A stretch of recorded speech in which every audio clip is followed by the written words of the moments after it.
सर्वांना नमस्कार. जय नाथ. आपण चैतन्य पीठाच्या युट्यूब वाहिनीवरून गेल्या सुमारे 5 वर्षापासून आत्मसंवाद ही प्रबोधन मालिका प्रसारित करीत आहोत. या प्रबोधन मालिकेमध्ये आपले सद्गुरू आदरणीय बाबा महाराज आपल्याला वेगवेगळ्या विषयांवर प्रबोधन करीत असतात. गेल्या सुमारे 45 पुरुषांपासून आदरणीय बाबा महाराज श्री दत्त पुराण याविषयी आपल्याला प्रबोधन करतात आहे आणि तो दत्त पुराण समजावून सांगत आहे. आत्मसंवादाच्या मागील पुष्पात आदरणीय बाबा महाराज पुढे सांगतात की तेच परब्रह्म तू आहेस, यामध्ये कोणताही भेद नाही. अखंड एक रसत्वाने युक्त असलेला हा वाक्यार्थ ज्ञानांना मान्य आहे. विशेष असलेल्या त्वम पदाचे तत्पद विशेषण आहे. त्वम पदाचे दुःखित्व निरस्त होते, तत्पदाचे सुखित्व निश्चित होते. त्वम अर्थाच्या जीवाच्या दुःखित्वाच्या निरासाने सुखित्वाने विधानासाठी विशेषणाची योजना केली आहे. तत्पद विपरीततेने विशेष्य म्हणून जाणावे, तसेच विशेषण असलेले त्वमपद विशेषण म्हणून जाणावे. तत्पदाच्या परोक्षता निरासासाठी हे वैपरीत्य आहे. जीवात्म्याचा जो बोध होतो तो अद्वयानंत लक्षण आहे. हे प्रत्यक्ष गुरुमुखातून याचा जेव्हा निराश होईल तेव्हा आपल्याला हे सगळं समजून येईल. सामान्य बुद्धीच्या लोकांना हे लक्षात येत नाही. त्वम अर्थाचे अब्रह्मत्व आणि तत् अर्थाचे पारक्ष्य बदलते. गुरुमुखातून आपल्याला ब्रह्मात्व ऐक्य भावाचा अर्थ समजून येतो. आत्मा परमात्म्याच्या ऐक्यासाठी विद्वानांनी ही भाग लक्षणात सांगितलेली आहे. 3 भागात असलेल्या वेदांनी तोच अर्थ निश्चित केला आहे. स्थूल बुद्धी असलेला तो अर्थ समजण्यास कठीण आहे, पण सुबुद्धी अधिकारी व्यक्तीला तो ज्ञेय आहे. निरनिराळ्या वेदाधिकांचे पर्यवसान याच अर्थात आहे. शास्त्र तत्व न जाणता मूर्ख लोक सर्व शास्त्रे प्रवृत्तीपर आहेत असा कुतर्क करून सांगतात. उपक्रम, उपसंहार, अभ्यास, अपूर्वता, फळ, अर्थवाद, उपपत्ती ही 6 तात्पर्य निर्णयासाठी साधने आहेत. प्रथम सदैव सौम्य असा उपक्रम करून मग एकदात्म विदम सर्वम असा उपसंहार केलेले हे पहिले लिंग. निरनिराळ्या 9 प्रकारांनी तत्वमसी या वाक्याचा विचार हा अभ्यास हे दुसरे लिंग. प्रत्यक्षाधिकांना अगोचर असलेल्या आत्माची केवळ शब्दानेच अखंडार्थ विषयता हे तृतीय लिंग. विवेकी माणसाचा पुनर्जन्म कर्मफलाच्या शेवटी विदेह मोक्ष हे चौथे लिंग होय. सप्तार्थ वादरूप 5वे लिंग आहे. सर्व तेज, आप, अन्नादी प्रपंच आत्म्यापासून उत्पन्न झाला आहे आणि त्याच ठिकाणी त्याचा लय होणार आहे. तेजाचा पाण्यात लय होतो, त्याचप्रमाणे पुन्हा प्रपंचाचा लय आत्म्याच्या ठिकाणी होणाऱ्या प्रवेशाला ब्रह्ममात्रता सांगितलेली आहे. यम पृथ्वीव्याम तिस्रम इत्यादी अंतर्यामितेच्या भेदाने नेहमी नियमन सांगितले जाते. अग्नीचे तांबडे रूप इत्यादींनी पदार्थाचे परिशोधन सांगितले आहे. अभेद तत्वज्ञानाचे ऐक्य हे अमृतफळ अशा प्रकारे सप्तार्थ वादात्म लक्षण हे 6वे लिंग आहे. अशा प्रकारे 6 लिंगांनी चातुर्याचा निश्चय करणे याला श्रवण म्हणतात. नंतर योग भूमी प्राप्त करून शहाण्याने मननाधिकाचे आचरण करावे. अशा रीतीने श्री दत्तात्रय पुराणाच्या उपासना कांडातील 4थ्या अष्टकाचा पहिला अध्याय इथे समाप्त होतो. पुढील अध्याय महाराज सांगतात की हे महेशा, योगाला भूमी मी कशी प्राप्त करावी हे मला सांग, असे अर्जुनाने विचारल्यावर तदीश्वर भगवान दत्तात्रयाने अंगासह योग सांगितला. काही लोक याला अष्टांग योग म्हणतात, तर काही लोक षडंग योग म्हणतात, पण दोन्हीमध्ये काही विसंवाद नाही. याचे तत्व मी तुला सांगतो, ते तू ऐक. यमाधिकाने अष्टांग योग, आसनाधिकाने षडंग योग सांगितला आहे. यमाच्या आणि नियमाच्या स्वभावता विधानांमुळे अष्टांग योगाची योजना आहे. आसन प्रमुख असलेला षडंग योग आहे, म्हणून 7वे अंग काही जण मानतात. त्यात 7 अंगे असून 7वे समाधी नावाचे अंग हेच फल आहे. सविकल्प व निर्विकल्प अशी 2 प्रकारची समाधी मानली आहे. आधी अंगाचा विचार करून नंतर फलाचा विचार सांगितला आहे. 7 अंगे असताना काही जण अष्टांग योग असे म्हणतात. या ठिकाणी शब्दाने केवळ भेद आहे.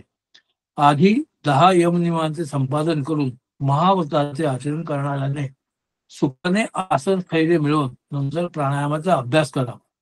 समतल, सुखकारण, निशब्द आणि कोणत्याही प्रकारचा उपद्रव नसलेल्या निर्जन प्रदेशात रेशमी वस्त्र, मृगार्जिन व गर्भ असलेल्या सुखकारक आसनावर स्वस्थपणे बसून सर्व प्रकारच्या चिंतेचा त्याग करून सात्विक धैर्य बाळगून यम नियम बाळगणाऱ्या व्रतस्थाने आत्मशुद्धीसाठी अभ्यास करावा आणि सुस्थिर झालेल्या त्याने शरीर मस्तक मान समतोलपणे निश्चय राखून इकडे तिकडे पाहू नये. एकाग्र बुद्धी झालेल्या त्याने भ्रुकुटीच्या मध्यभागी पाहावे. पूरक कुंभक रेचकयुक्त प्राणायामाच्या कर्मात दृढ अभ्यास करावा. त्यामुळे प्राणजय झाला असता मनोजय होईल. उन्मत्त झालेले दोन बैल जोडीने जोरात धावतात. त्यावेळी त्याच्या शिंगात असलेला पाश एका बाजूने आवळला गेल्यावर स्वतःच्या ताब्यात घेतला असता दोघेही ताब्यात येतात. त्याचप्रमाणे हे मन आणि प्राण योगाभ्यासाने त्यांचे नियमन झाले असता त्याच्यापैकी एकालाही जिंकले असता ते दोघेही जिंकले जातात. ईश्वरापरण बुद्धीने केलेल्या कर्मांनी शुद्ध चित्त झालेले, दैव संपत्ती लाभलेले व माझ्या पूजनात स्थिर चित्त झालेले काही लोक प्राणायामाशिवायही प्राणजय करतात. दुसरे महाव्रत स्वीकारलेले धारणादी अंगाचा अभ्यास करतात, तर काही प्राणायामाने प्राण मनोजयाची इच्छा करतात. प्राणाच्या गतीचा निरोध यालाच प्राणायाम म्हणतात. उजवीकडे इळ्या नावाच्या मुख्य नाडीने प्राण भरून तो तसाच ठेवून पुन्हा डाव्या नाडीने पिंगला नाडीने तो बाहेर सोडावा. बुद्धिवान माणसाने याप्रमाणे किंवा याच्या उलटही प्राणायाम करावा किंवा कुंभक आत करण्याची बाहेरही करावा. या ठिकाणी कुंभकाचा विकल्प सांगितलेला आहे. 12 मात्रांनी पूरक, 24 मात्रांनी रेचक करावा. कुंभक मात्र 48 मात्रांनी बंधयुक्त असावा. मात्रा हे मान या स्वरूपाचे आहे. गुडघ्याला न थांबता हाताची एक फेरी सावकाश करता लागणारा वेळ त्याला मान म्हणतात. कुंभक बंधयुक्त असावा. यातील बंध म्हणजे कंठ, उदर, गुह्यभाग या ठिकाणी असलेले वायू गडबड आवाज करतात, त्याचे नियमन याला बंध म्हणतात. जसा जसा प्राणजय होईल तशी तशी मात्रा वृद्धी होते. त्यामुळे वात कफ पित्त नष्ट करणारी पिंडशुद्धी शरीर शुद्धी होते. त्याने सर्व नाड्यांची द्वारे निर्मल होतात. प्रयत्नपूर्वक अभ्यास केल्याने योगी क्रमशः निरोगी होतो. अशा प्रकारे आदरणीय बाबांनी हा अध्याय पर्यंत अतिशय सुंदरपणे समजावून सांगितला व आपल्या प्रबोधनाला इथे स्वल्प लागलं. मी आदरणीय बाबांना असा विनंती करतो की त्यांनी आजच्या प्रबोधनाला सुरुवात केली. नमस्कार.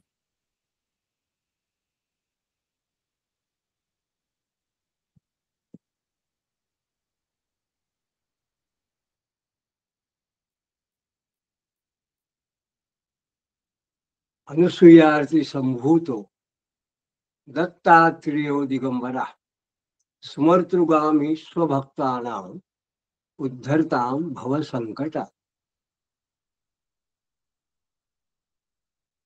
मागल्या पुष्पात आपण प्राणायाम आणि चित्तशुद्धी किंबहुना त्याच्याच बरोबर मनशुद्धी यावरचं एक वेगळ्या पद्धतीचं विवेचन आपण ऐकलं. हा संवाद कोणात चालू आहे?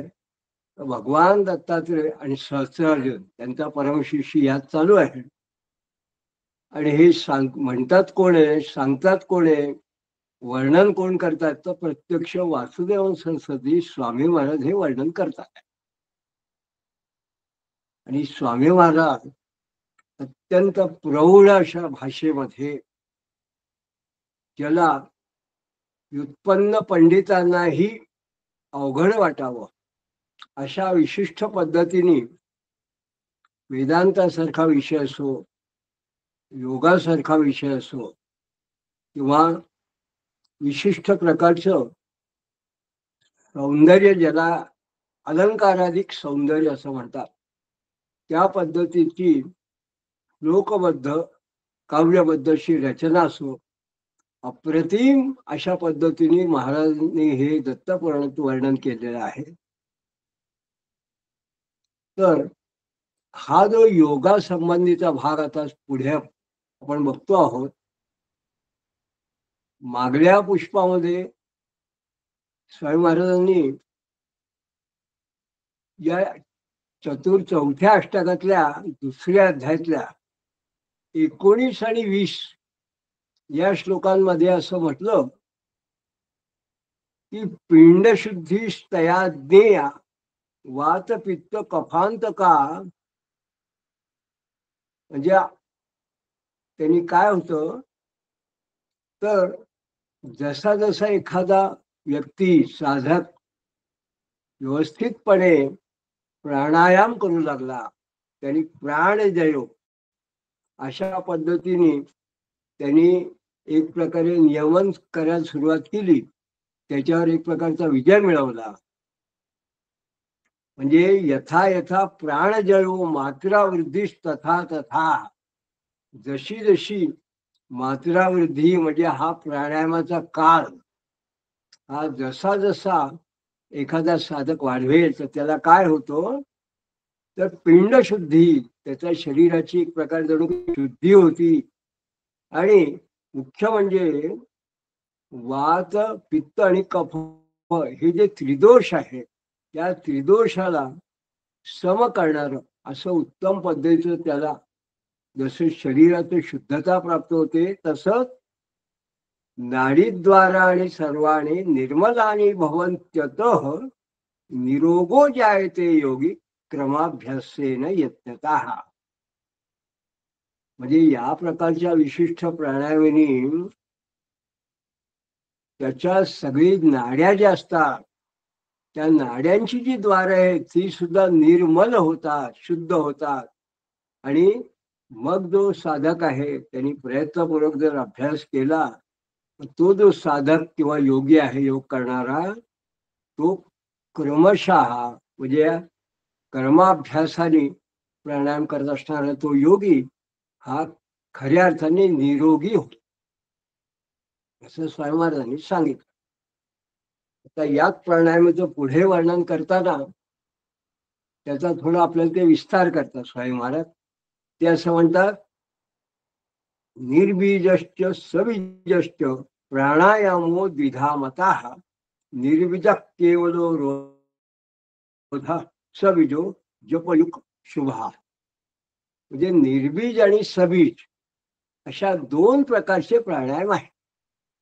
मग याच्यात केवळ प्राणांचा निरोध करणे, प्राणांचा रोध करणे, प्राण अवरुद्ध करणे, योगश्चित्त वृत्ती निरोध अशा प्रकारे फक्त रोध करायचा केवळ प्राणायाम असे असेल तर त्याला निर्बीज असं म्हणतात.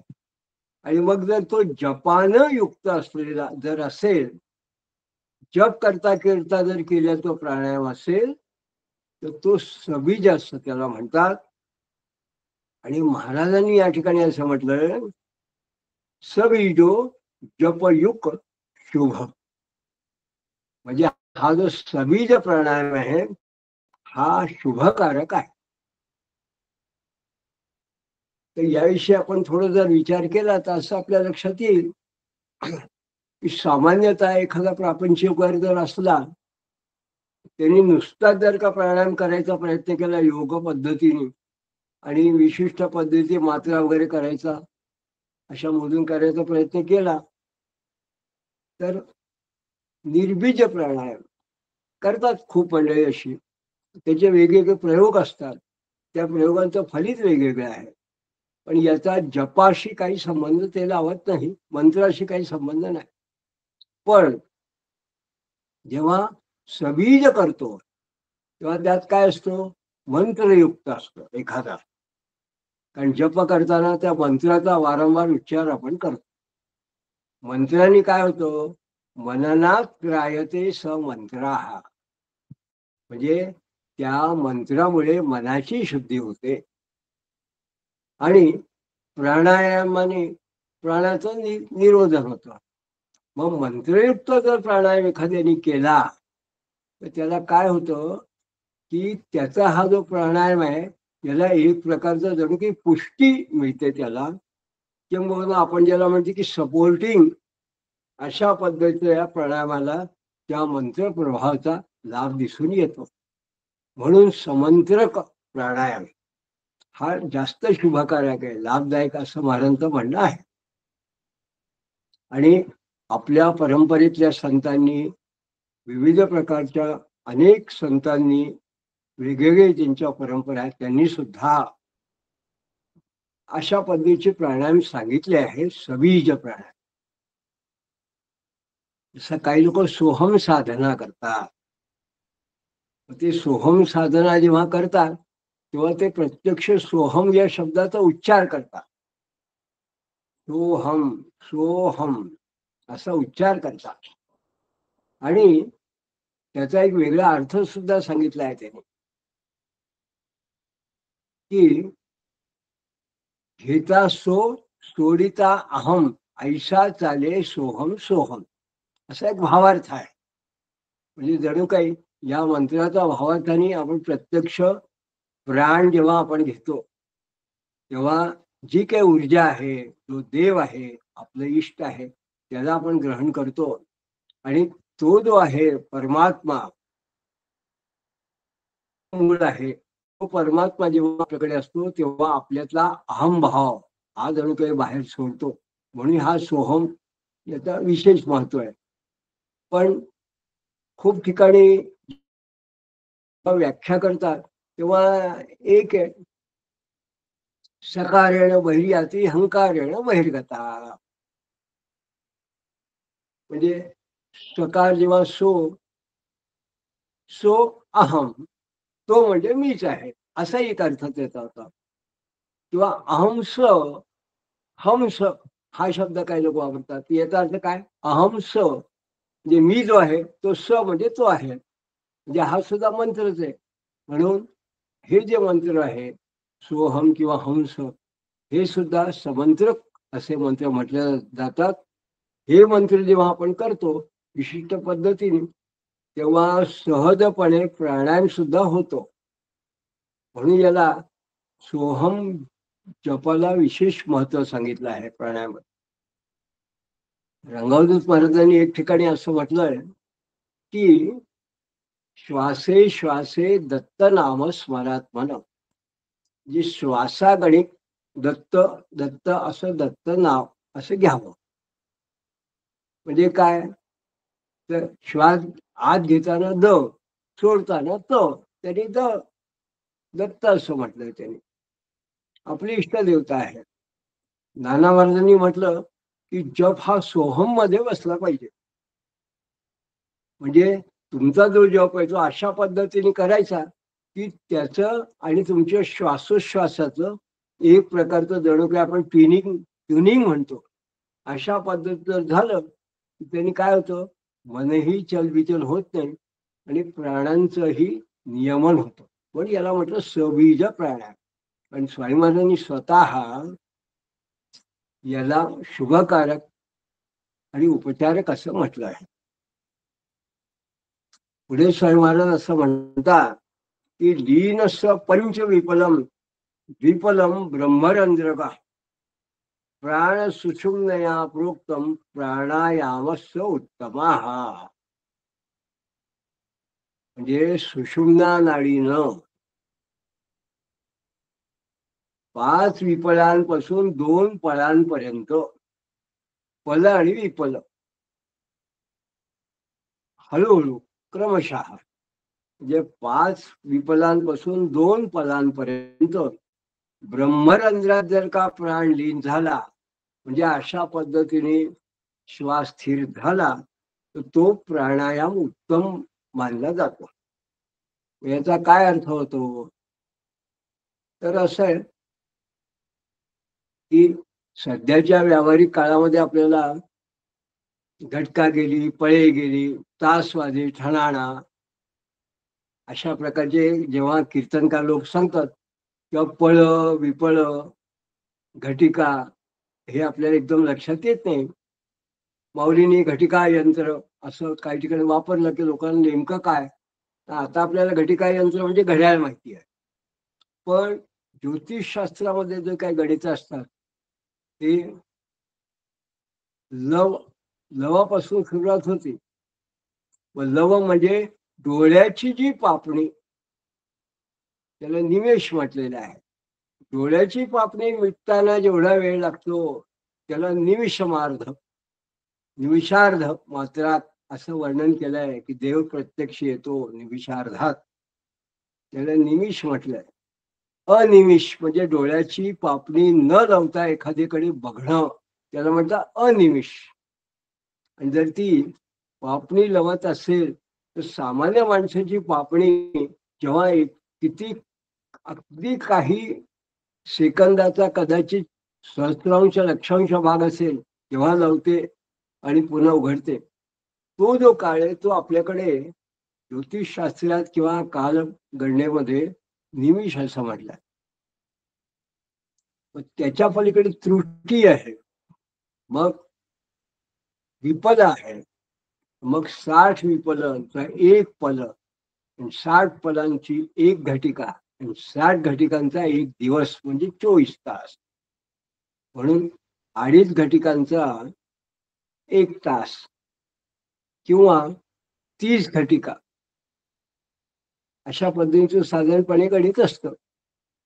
तर ही जी साधारणपणे जे गणित पारंपरिक आहे त्यात महाराजांनी असं सांगितलं की 2 पळांपर्यंत, म्हणजे 2 पळांपर्यंत असं म्हटलं की जर एखाद्याने व्यवस्थितपणे सुषुम्नेमध्ये म्हणजे तो श्वास घ्यायचाही नाही सोडायचाही नाही, तो कुंभकासारखा तो ठेवायचा आणि सुषुम्नेमध्ये तो श्वास जेव्हा भरून असतो तेव्हा तो कुठे भरतो तर मागल्या मधली जी नाळ आहे तिथून थेट ब्रह्मरंध्रापर्यंत म्हणजे डोक्याच्या वरच्या आपल्या भागापर्यंत म्हणजे इथपर्यंत तो भरलेला असतो, सहस्रार चक्रापर्यंत. या ब्रह्मरंध्रे या ठिकाणी जर तो 2 पळापर्यंत एखाद्या साधकाने श्वास रोखून ठेवला, इथपर्यंत पोचवला, तर तो प्राणायाम उत्तम असा म्हटला आहे. म्हणजे या ठिकाणी उत्तम प्राणायांचा काळ आणि स्थानही सांगितलंय. प्राणायामध्ये कसं आहे, जो श्वास आहे ना तो इथं थांबला पाहिजे तुमचा. मग इंद्रियाने जिथे प्राणे विषयेभ्या प्रयत्नता मनसोपाहरे धीरा प्रत्याहार स उच्चते. म्हणजे प्राणजय झाला इंद्रियाने जिथे प्राणजय झाला असता मग जो साधक आहे धीर्य तर धैर्यवान, तो जो साधक आहे त्यांनी काय करावं तर मनाच्या द्वारे विषयांपासून इंद्रियांना वळवण्याचा प्रयत्न करावा. विषयेभ्या प्रयत्नता कसं मनसोपाहरे धीरा, जे मनाने विषयापासून इंद्रियांना दूर करायचा प्रयत्न करावा. आणि मग महाराज असं म्हणतात याला प्रत्याहार असं म्हटलेलं आहे. म्हणजे या योगाची दुसरी पायरी. पहिला प्राणायाम झाला, आता महाराजांनी या श्लोकामध्ये प्रत्याहाराचं वर्णन केलं. आणि मग या प्रत्याहाराबद्दल आणखीन त्यांनी काय म्हटलं, यथा संहरते अंगानी सुखात कुर्मस्तथाप्ययम् अर्थेभ्यः स्वमनस्कागाः प्रत्ययाहारस्तदोत्तमम्. ज्याप्रमाणे कासव कूर्म सुखात कूर्म तथा अप्ययम, एक कासव आपली इंद्रिय त्याच्या हातपाय वगैरे जे असतात स्वत आत ओढून घेतो. कासव कुठे आपण पाहिलं असेल, कासव जेव्हा निश्चित पडलेला असतो किंवा हात पाय वगैरे त्याच्याशिवाय बाहेर दिसत नाही, तो सगळं पोटामध्ये आत घेऊन असं एक वळकटीसारखं करतो. त्याप्रमाणे प्रत्याहार हा विषयांपासून मनासह इंद्रियांचे आहरण करतो, म्हणून त्याला प्रत्याहार म्हटलंय. हा प्रत्याहार काय करतो, तो जे काही विषयेंद्रिय वगैरे आहे, इंद्रिय या सगळ्यांपासून त्यांचे जे विषय आहे ते आज जणू ओढून घेतो, त्या इंद्रियांना विषयाकडे जाऊ देत नाही. म्हणून हे पंचज्ञानेंद्रिय विषयेंद्रिय जे आहे मनासकट यांचा तो एखाद्या कासवाच्या इंद्रिया म्हणून त्याला महाराजांनी या ठिकाणी कासवाची उपमा दिली. मग महाराज असं म्हणतात समनस्कागाः प्रत्याहारस्तदो उत्तमाः. असा जो प्रत्याहार आहे तो उत्तम मानला गेला आहे. मग प्राणायाम झाला, प्रत्याहार झाली, आता धारणा.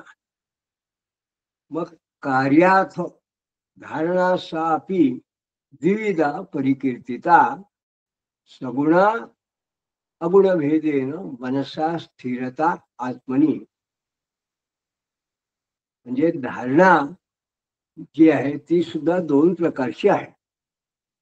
एक तर मनाची धारणा ही आत्म्याच्या ठिकाणी करायची, ही सगुण पद्धतीने करायची, आणि निर्गुण अशा भेदाने ही स्थिरता. हे धारणेचे दोन प्रकार. तर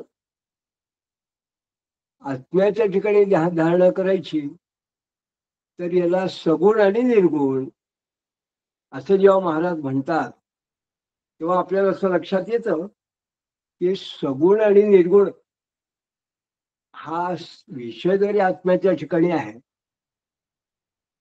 ते आत्मतत्व हे निर्गुण स्वरूपात धरायचं की मम हृदयी सद्गुरु, अशा प्रकारे तो सगुण स्वरूपात धरायचा. किंवा ईश्वर सर्वभूतानां हृदय देशे तिष्ठती, म्हणजे मला जो देव आवडतो, तो जो माझी इष्ट देवता आहे ती माझ्या हृदयाच्या ठिकाणी आहे, त्याचं ध्यान. अशा पद्धतीची ही सगुण निर्गुणाची कल्पना आहे. म्हणून महाराजांनी असं म्हटलंय की सगुणा अगुणा भेदेन मनसा स्थिरता आत्मनी. पण यातला मनाची स्थिरता हा भाग महत्वाचा आहे धारणेत. नंतर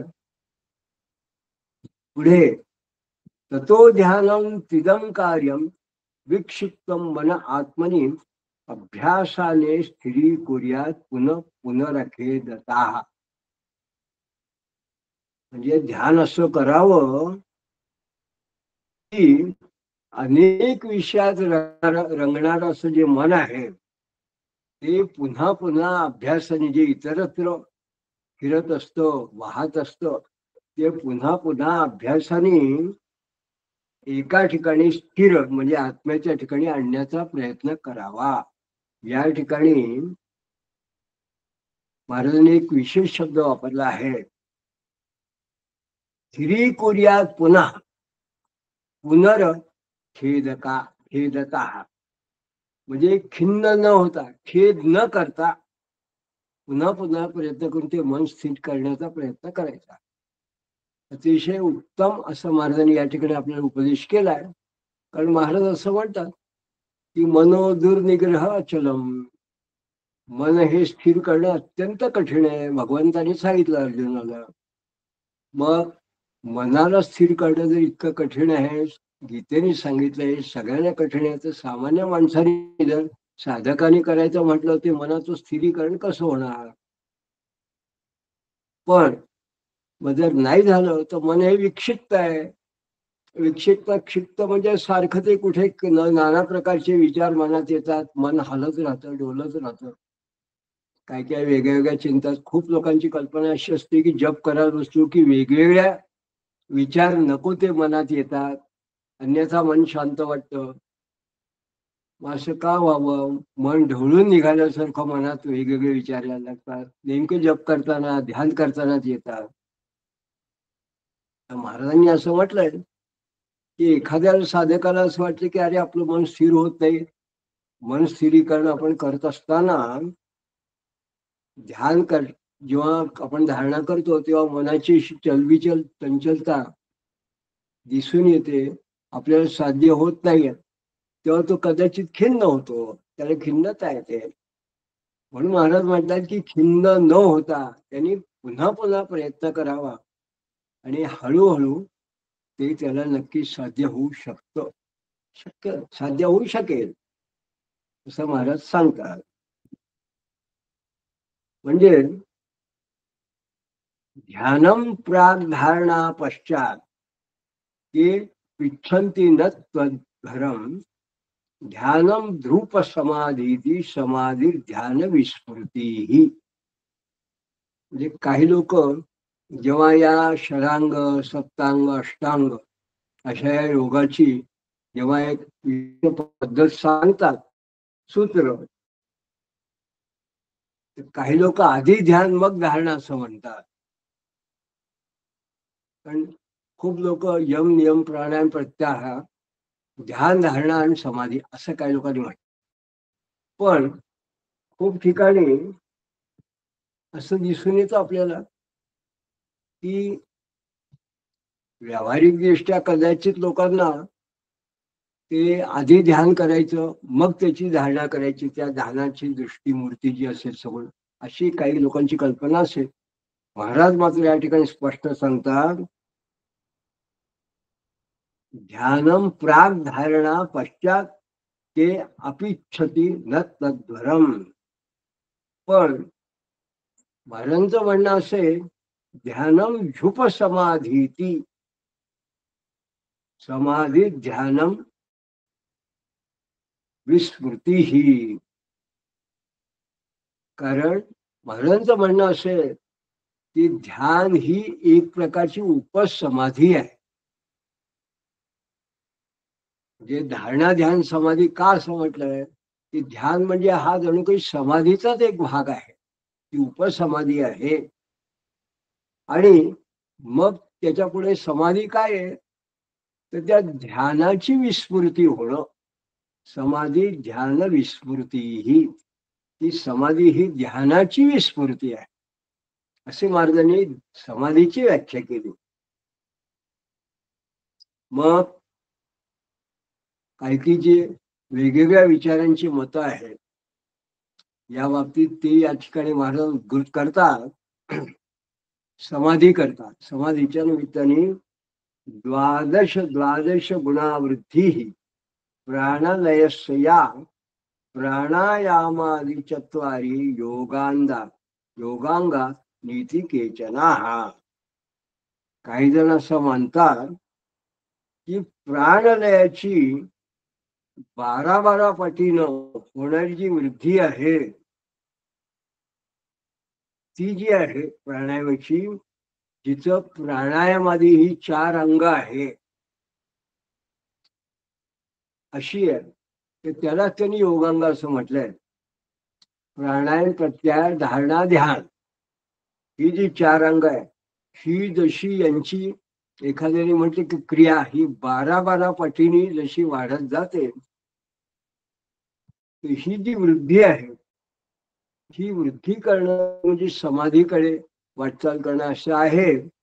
आणि अशा दृष्टीने जर तो एखादा व्यक्ती जर करत गेला, एवं विसंगतीने साध्या समाधी विविधा सच सविकल्पो निर्विकल्पो धर्ममेघ सदैव. अशा प्रकारे 12 पटीने जेव्हा एखादा जर का हे सगळं करत राहिला, तर 12 दिवसांनी समाधी साध्य होते. 12 पटीने हे सगळं केलं तर. आणि ती सविकल्प आणि निर्विकल्प अशा 2 प्रकारची आहेत. विविध सच सविकल्पो निर्विकल्पो. आणि ही काय आहे, धर्ममेघश्च दैव. ती धर्मरूपी जणू काही अमृताचा वर्षाव करणारी आहे. या ठिकाणी महाराजांनी धर्ममेघ असा शब्द का वापरला, तर या योगाचे जे शास्त्रज्ञ आहे, विद्वान आहेत, ते निर्विकल्प समाधीला धर्ममेघ असं म्हणतात.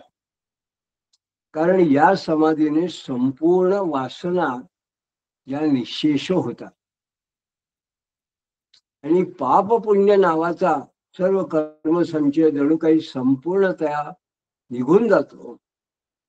आणि म्हणून जणू काही हजारो धर्मामृताच्या धारा जणू काही या समाधीत होतात. म्हणून याला धर्ममेघ धर्ममेघ असा शब्द विद्वान लोकांनी म्हटला आहे. तोच शब्द वाक्प्रचार या ठिकाणी महाराजांनी वापरला आहे, धर्ममेघस्य दैव. पुढे प्राणायामादिभिश्चित्ते सुस्थिरे मननक्षमे योगी विश्रुत वाक्यार्थम मननम श्रद्धया चरेत. जे प्राणायामादिकांनी चित्त सुस्थिर आणि मनन करण्याला योग्य असं सक्षम, मननक्षमे म्हणजे योग्य असं झालं, सक्षम झालं म्हणजे मग काय होतं, योगी विश्रित वाक्य मग अर्थ मननम, म्हणजे योगी ऐकलेलं जे वाक्यार्थ आहे त्याचं जे मनन आहे ते श्रद्धेने करील, तो करेल, तो करावं. या ठिकाणी महाराजांनी मननाची सुद्धा एक वेगळी व्याख्या केली आहे. ते म्हणतात, परात्मा चिंतनम वेदा विरुद्धाभिश्च युक्तिभिः अखंडया मनोवृत्त्या मननम तप प्रचक्षते. म्हणजे वेदांना विरुद्ध नसलेल्या, म्हणजे फक्त ज्याला अनुकूल तर्कांनी,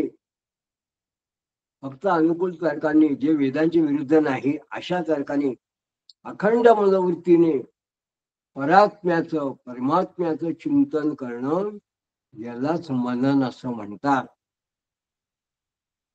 आणि समाधी सविकल्पो यस्त निधिध्यासनम विदुः विजातीय प्रत्ययस्य निराशे नैव सर्वथा. जे सविकल्प समाधीलाच निधिध्यासन म्हणतात आणि सर्वार्थानं विजातीय प्रत्ययस निराशे नैष सर्वतः. या जो विजातीय प्रत्यय आहे त्याचा निराश करून सजातीय प्रत्ययस्य प्रवाहीकरण तू यत अखंड तैल धारावचित्त निधिध्यासनम स्मृतम. म्हणजे सजातीय प्रत्ययाचं अखंड तैलधारा अविच्छिन्न प्रवाहित करणं याला निधिध्यासन म्हटलंय. ही मननाची पुढली पायरी असं म्हटलं, याला म्हटलंय निधिध्यासन. पुढे महाराजांनी असं म्हटलंय, तल्लक्षवेदम महाबाहो दुर्लभम यत्कुयोगिनाम तत्वमस्यादि वाक्यार्थो विनिर्णितो यथा पुरा षडलिंगे श्रुती निर्णयतैर्य सम्यक वधारितम सुलक्षितो लक्षणया धारणाभिश्च चिंतिता युक्तिर्भी वननाख्येन ध्यानेन स्ववशीकृत योगिनां सो वसिष्ठेत हृदि रूढतमो यथाः. म्हणजे हे जे आता महाराजांनी वर्णन केलं, हे जे निधध्यासनाचं लक्षण आहे, हे सामान्य जे लोक आहेत त्यांना कुयोगी शब्द महाराजांनी वापरला, त्यांना दुर्लभ आहे. कारण तत्वमसी इत्यादी वाक्य जे आहेत यांचा अर्थ पूर्वी शास्त्राने निश्चित केलेला आहे आणि शास्त्राने षडलिंगार्थ तात्पर्य पद्धतीने तो व्यवस्थितपणे त्याची उकल केली आहे, तो ठामपणे जाणला आहे. म्हणून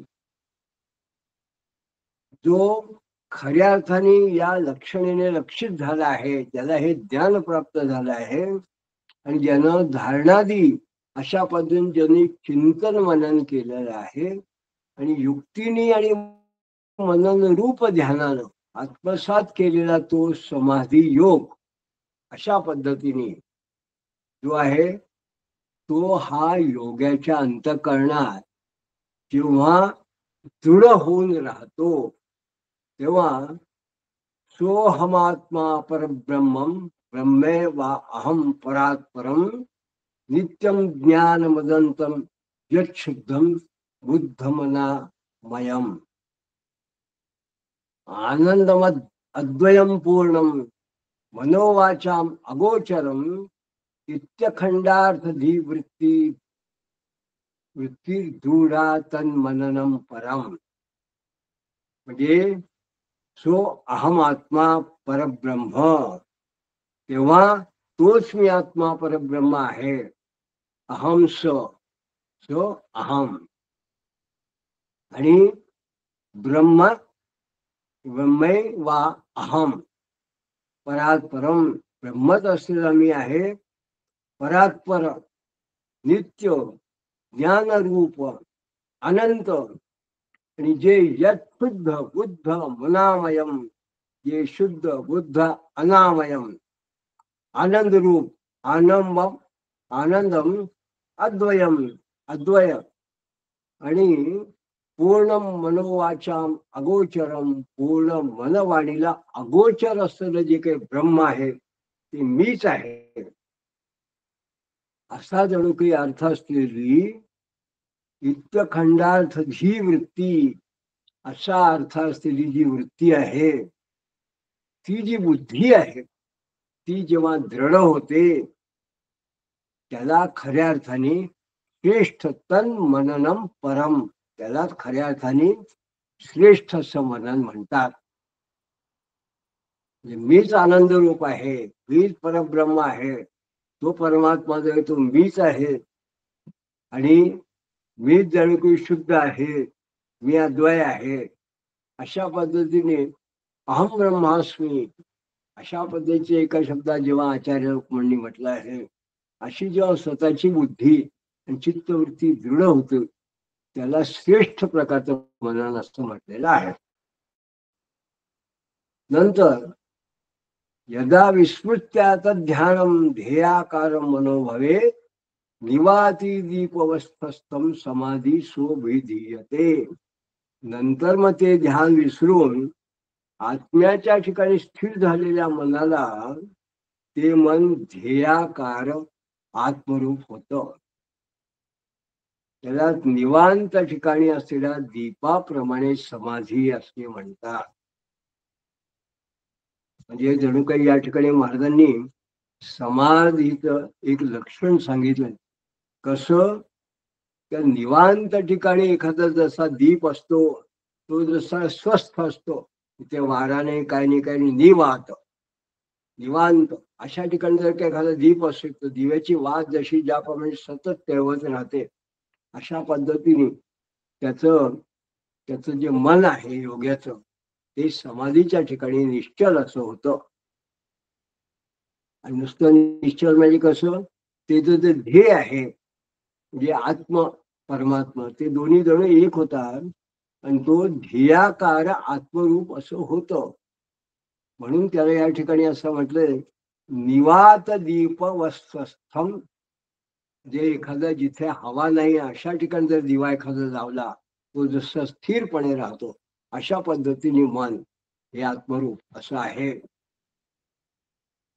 याला संतांनी सुद्धा काही ठिकाणी मनबुद्धी चित्तवृत्ती एकरूप झाल्या, आणि मग हे जेव्हा झालं तेव्हा आत्म्याच्या ठिकाणी जो परमात्मा, तुका म्हणे जेथे नाही मी तू पण तवा येते कवना कवना लागी, तेव्हा पाहावयाशी गेलो तेथे देवच होऊन ठेवलो.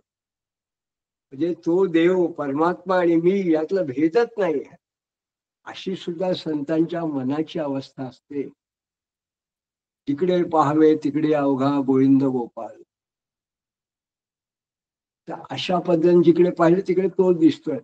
ही जी आहे ही अवस्था, हृदयस्थ मम हृदयस्थ सद्गुरु, असा जो कोणी असेल सद्गुरु, तो जेव्हा प्रत्यक्ष गुरुरूप होऊन जातो, आपणासारखे करती तात्काळ, ही जशी आपण फक्त वाक्य म्हणतो, पण तो जो हृदयस्थ सद्गुरु आहे, जो आनंदम आनंद करत प्रसन्नम, या ठिकाणी आनंद शब्द असं म्हटलंय, आनंदम अद्वयम पूर्णम, हा जो गुरुचं वर्णन आहे, आनंदम करत प्रसन्नम ज्ञानस्वरूपम निजबोधयुक्तम, असा जो गुरु, त्याला हे सगळा बोध आहे, जो या अवस्थेला पोचलेला आहे, असा नित्य शुद्ध बुद्ध असा जो गुरु आहे, तो जेव्हा खरोखर शिष्याला कृपा करतो तेव्हा आपणासारखे करती तात्काळ, असा तो सद्गुरू असतो. तो आपल्यासारखंच करून घेतो. पण अनेक मंडळींनी जेव्हा अशा पद्धतीचं वर्णन केलं तेव्हा आचार्याने म्हटलं, चिदानंद रूपम शिवोहम शिवोहम, आम्ही प्रत्यक्ष शिवच आहे, चिदानंद स्वरूप मी शिवच आहे. आणि एका चिदानंदाने म्हटलं, चिदानंद रूपम अहम एक सत्यम, चिदानंद रूपम अहम एक नित्यम, नित्यावधूतम नित्यमत्तावधूतम, चिदानंद रूपम अहम एक दत्तम. तेव्हा देव आणि साधक योगी हे जणू काय आत्मा परमात्मा अशा मध्ये एकच होऊ शकतात, हे जणू काही या विशिष्ट श्लोकांमधून महाराजांना सूचित करायचं आहे. याला त्यांनी समाधी म्हटलं आहे. आणि ही जणू काही एक प्रकारचं त्यांनी समाधी एखादची अवस्था गाठल्याचं लक्षण आहे असं आपण म्हणू शकतो. या ठिकाणी आणखीन महाराज असं म्हणतात, व्यापकं तत्र चैतन्यम तिष्ठन्तेव स्वयंप्रभुं तदा योगी न वेदेदम बाह्याभ्याम अंतरं क्वचित. या ठिकाणी व्यापक असं स्वयंप्रकाश चैतन्य तर असतंच, व्यापकं तत्र चैतन्यम तिष्ठत्येव स्वयंप्रभुं ते तर असतंच. तेव्हा मात्र हा जो योगी आहे तदा योगी न वेदेदम, पण या योग्याच्या ठिकाणी संकल्प विकल्प वगैरे काहीच नसल्यामुळे, जणू काही त्याचा अभाव असल्यामुळे, अभ्यंतर आणि बाह्यभाव असल्यामुळे, बाह्यभ्यंतर असं काही थोडं सुद्धा त्याला वेगळं तो जाणतच नाही, त्याला जाणवतच नाही. की ईशावास्य विधम सर्वम यत्किंच जगत्याम जगत, ही जे वेदांनी म्हटलंय, तो आत बाहेर काय ते जाणतच नाही. तो परब्रह्म मी स्वतःच आहे, त्यामुळे मी विश्वरूपच आहे. ते विश्वची माझे घर ऐशी मती जयाची स्थिर, किंबहुना सचराचर विश्व आपण याची झाला. म्हणजे तो जणू काही विश्वात्मा स्वतःच झाला. पण सूर्यकांतस्य योगेन तो जो अर्क प्रतिबिंबिता अग्निरेव भवज्ञेय मात्र अपि नान्यथा. म्हणजे सूर्यकांत मण्याच्या योगाने सूर्याच्या प्रतिबिंब पडलेला कापूस ज्याप्रमाणे अग्नी होतो, त्याप्रमाणे इथे हे ऐक्य जाणावे, दुसरं नव्हे. अग्निरेव भवेत ज्ञेय मात्र अपि नान्यथा. महाराजांनी हे वर्णन स्पष्ट करताना थोड्या वेगळ्या पद्धतीने त्यांनी सांगितलं की जो मणी असतो,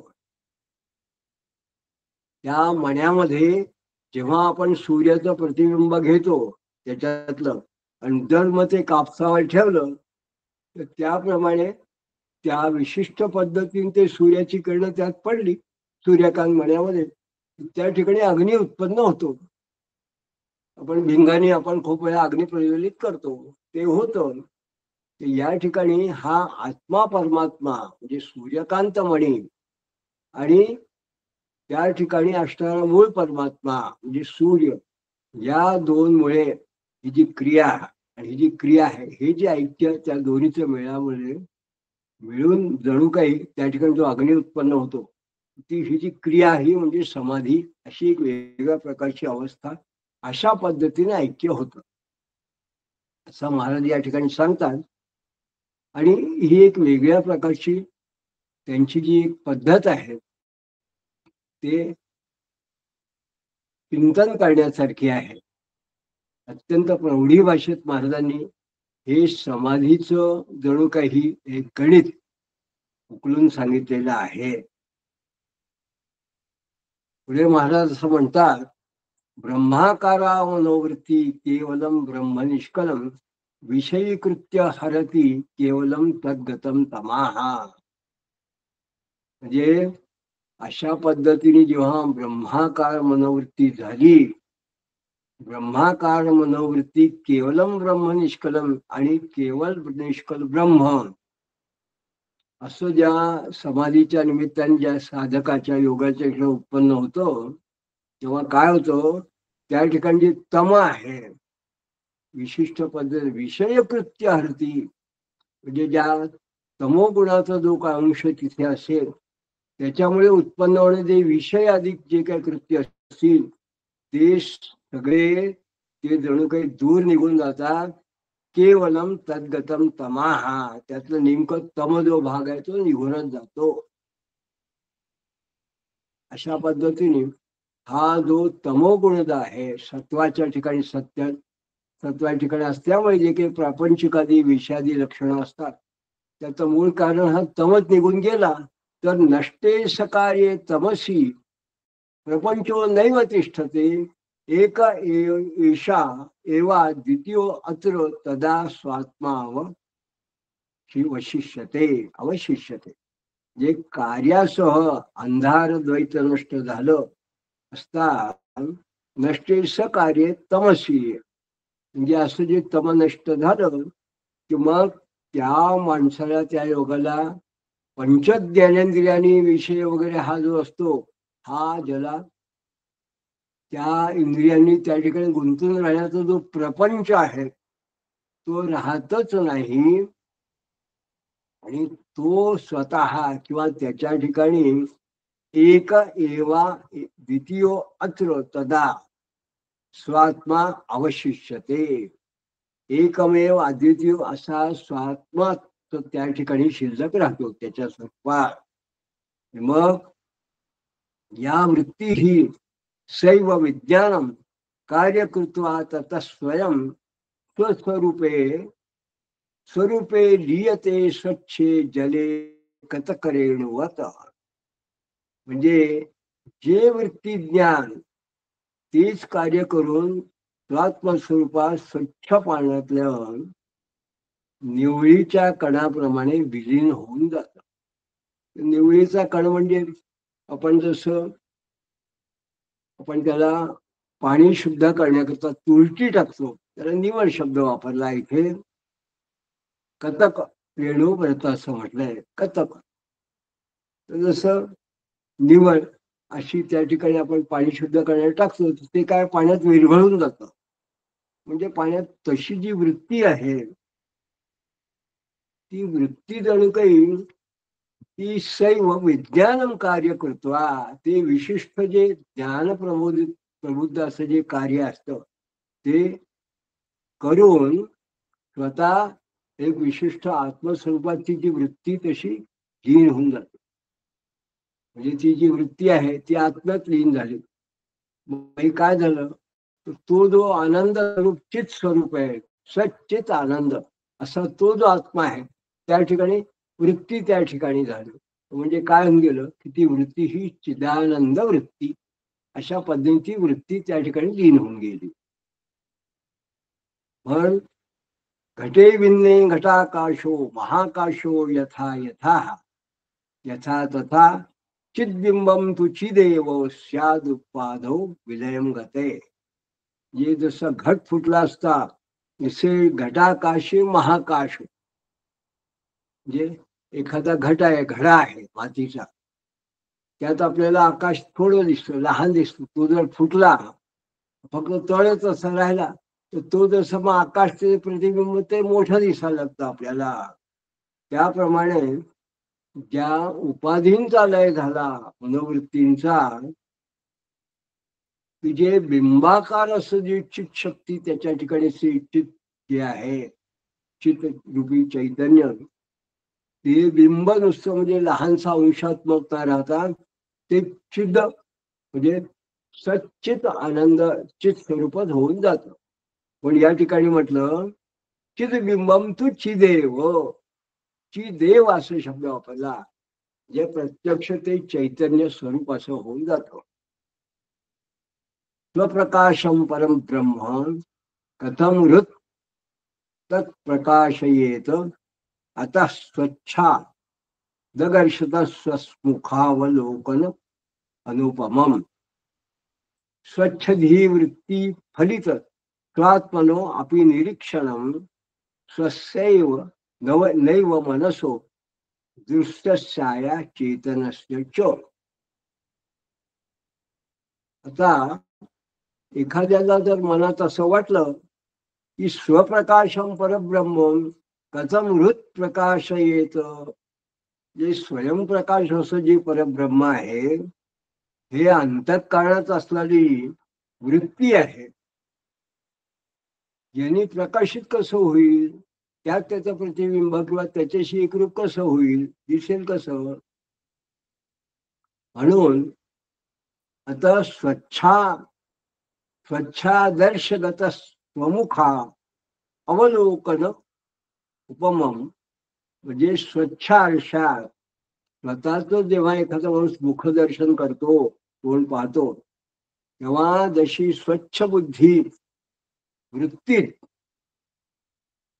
स्वच्छ धी वृत्ती फलित स्वा आत्मनो अपि निरीक्षणम, म्हणजे स्वच्छ बुद्धी जी वृत्ती आहे त्या प्रतिबिंबित झालेल्या आत्म्याचं निरीक्षण, तेव्हा त्या जणू काही स्वात्म्याच आहे असे हे लक्षात येतं. तस्यैव नैव मनसो दृश्यशा चेतनस्य च, ते मनाचं किंवा दृश्य असं अचेतनाचं नाही, तर ते प्रत्यक्ष जे आहे ते खऱ्या अर्थाने स्वतःच्या आत्म्याचं, चिदवृत्तीचं, चिदवृत्तीच्या ठिकाणी चिदांशाचं ते जे चिद्देव आहे, ते चित ब्रह्म आहे, सच्चित आनंद स्वरूप जे ब्रह्म आहे त्यातच आहे असं महाराज या ठिकाणी सांगतात.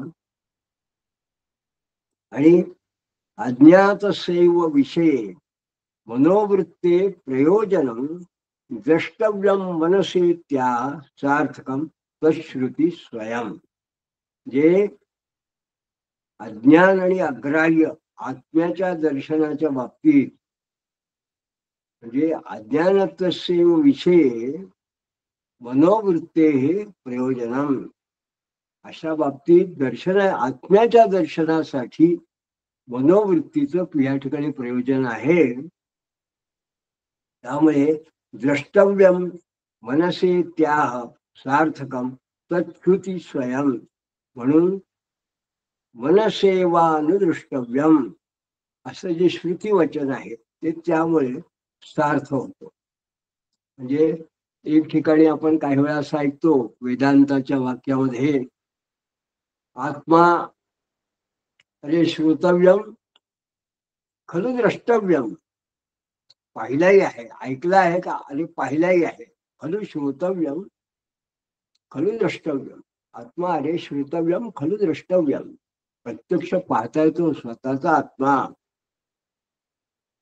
म्हणून मनो न मनुते ब्रह्म वाग्यप्य अत्र प्रशाम्यती स्वयंप्रभ परज्योती नित्यम वांग मनस परम, म्हणजे मन हे ब्रह्माला जाणत नाही, वाणी जिथे शांत होते, कारण ती जी आहे परब्रह्म ते स्वयंप्रकाश आहे, नित्य आहे, आणि वाणी आणि मनाला अगोचर आहे. वाणी आणि मनाला अगोचर आहे. म्हणून मग नाथांनी म्हटलं नीती नीती शब्द नाही अनुमाना, शब्द त्याला वर्णन करता येत नाही असं म्हणून त्याला आम्हाला काही नेमकं वर्णन करता येते, कारण वाणीने सत्याचं वर्णन करू शकत नाही आणि मन नेमकं त्या ब्रह्माला जाणत नाही. पण या ठिकाणी सांगता येत नाही वाणीने किंवा मनाने जाणता येत नाही. हे काय आहे, महाराजांनी सांगितलं की ही फलाची व्याप्ती आहे. या ठिकाणी वृत्तीचा संबंध सांगितलेला नाही, वृत्ती नाही आहे. म्हणून फलव्याप्य त्वमेव अत्र त्वमेवा अत्र शास्त्रेणाश्च निरस्यते ब्रह्मंड ज्ञाननाशाय वृत्ती व्याप्य मनोच्यते, म्हणजे म्हणून ब्रह्माच्या ठिकाणी अज्ञाननाशासाठी वृत्ती व्यापत्व सांगितलं आहे, वृत्तीचं महत्व विशेष सांगितलं आहे, वृत्ती व्यापक करणे हे विशेष सांगितलं आहे.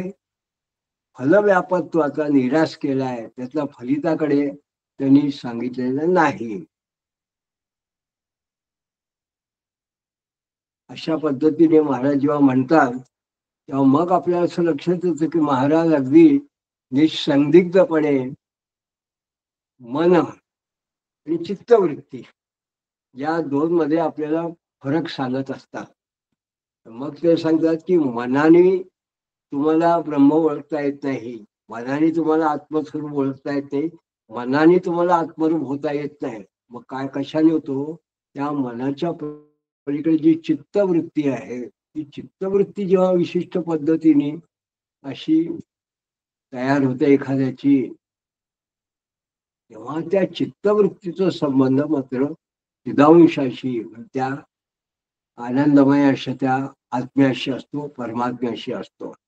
म्हणून या ठिकाणी त्यांनी असं म्हटलंय की त्या आत्मज्ञान, आत्मप्राप्ती, त्या ब्रह्माचं स्वरूप ओळखण्याकरता वृत्तीचं महत्व सांगितलं आहे, वृत्तीचं व्यापत्व सांगितलं आहे. आणि मन हे फक्त फलाचा विचार करतं. तात्काळ काहीतरी त्यांनी मनाने कसं दिसेल वगैरे असा कळून यायचं वगैरे असा ज्ञानप्राप्तीचा, ही प्राप्ती जो आहे त्याला फलप्राप्ती म्हटलं. त्या ठिकाणी मन त्याचा निराश केला. म्हणून यावत देवम भवेत सिद्धम तावत वृत्ती न शाम्यती ज्ञातुर्ज्ञेय विभागोयम भ्रांती वृत्तो स्वभावता. म्हणजे असं अशा प्रकारे अज्ञान नाशासाठी वृत्ती ही महत्वाची आहे, अज्ञान नाशासाठी. म्हणून जोपर्यंत यावत देवम भवेत सिद्धम तावत वृत्ती न शाम्यती, जोपर्यंत वृत्तीचा लय होत नाही, जोपर्यंत तुमच्या वृत्तीचा लय होत नाही तोपर्यंत हा जो आहे ज्ञातृज्ञेय विभागोयम, हा जो आहे, हा जो तुमच्या मनातला जो भाग आहे हा सविकल्पक भ्रातृदेव विभाग हा स्वभावतच भासत राहतो, भासतो. हा वृत्तीमध्ये स्वभाव होत राहतो. आणि हे सगळं जेव्हा भगवान दत्तात्रेयांनी सांगितलं, ते सांगितल्यानंतर मग ते असं सांगतात की हा सगळा जो मनन चिंतन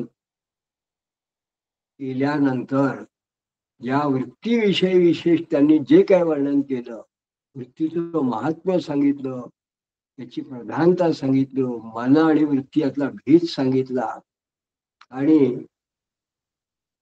इंद्रिय वगैरे याविषयी त्यांनी सगळी संकल्पना सांगितल्यानंतर शेवटी म्हणतात ते पुन्हा ते असं म्हणतात सविकल्पोयमेवं स्यात्म समाधी भूप सप्तमा वृत्ते लयो निर्विकल्प समाधी परमो मताः. हे राजा, हीच सविकल्प समाधी आहे. वृत्तीमध्ये असणाऱ्या ज्ञातू ज्ञेय विभागाचा, म्हणजे वृत्तीमध्ये असणारा जो ज्ञातृ आणि ज्ञेय, जाणणारा आणि जाणण्यायोग्य काय आहे आणि ती जी वस्तू काय आहे, हे जे आहे, हा जो विभाग आहे, यांची विभागणी आहे, याचा लय झाला म्हणजे श्रेष्ठ अशी निर्विकल्प समाधी प्राप्त होते. आणि ती अत्यंत श्रेष्ठ असे समाधी निर्विकल्प परमोमता, ती अशी उत्तम समाधी असं म्हटलंय. माऊलींनी शेवटी एक ठिकाणी असं म्हटलं आहे की वस्तूशी जाणव जाता जाणण्याची वस्तू तत्वता, तेथे जाणण्याने जाणता भेद कैसा, तेच जणू काही या ठिकाणी महाराज आपल्या समोर सांगतात. आणि या सगळ्याचा संबंध हा वृत्तीशी आहे. म्हणून या ठिकाणी आपण असं बघतो या वृत्ती, विशेषतः चिदवृत्ती, याला महाराजांनी एक वेगळा असा आयाम दिला. आणि भगवान दत्तात्रेयांनी अशा पद्धतीने सहस्रार्जुनाला उपदेश करताना अशा या वृत्तीचा आत्म्याच्या ठिकाणी लय झाला. म्हणजे हे लय होणं म्हणजे अत्यंत उत्तम अशी निर्विकल्प समाधी आहे असं सांगितलं. पुढे आता महाराज काय सांगतात ते आपण याच्या पुढच्या आपल्या पुष्पात बघणार आहोत. तोपर्यंत अवधूत चिंतन श्री गुरुदेव